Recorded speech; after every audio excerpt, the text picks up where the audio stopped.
يعني ايه دوبلكس وايه الفرق بين الدوبلكس والفيلا؟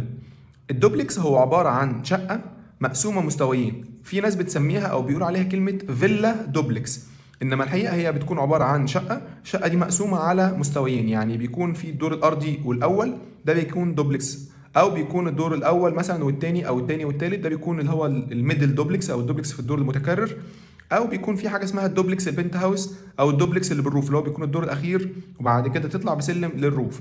وفي ناس بتعمل بعض في الحاجات اللي هي بره كومباوندات غالبا بيكون في الدور البيزمنت اللي هو البدروم زائد الارضي بيبقى برضو بيعملوه بسلم داخلي، ده بيسموه كلمه برضو دوبلكس.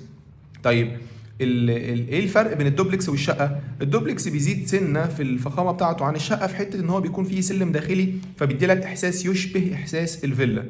طيب ايه الفرق بين الدوبلكس والفيلا بقى؟ الفيلا بيكون الحقيقه ان انت مفيش فوقك جيران، انما الدوبلكس لو انت دوبلكس ارضي بجاردن بيبقى انت فوقك جيران بقيه العماره. لو انت دوبلكس متكرر او بنت هاوس فانت معنى كده انك بتدخل جوه العماره وتطلع على سواء السلم او الاسانسير عشان تطلع على الدوبلكس بتاعك، انما الفيلا بيكون ليها مدخل مستقل محدش بيدخل منه غيرك. فده الفرق بين الدوبلكس والفيلا. اشوفكم في فيديو جديد والسلام عليكم ورحمه الله وبركاته.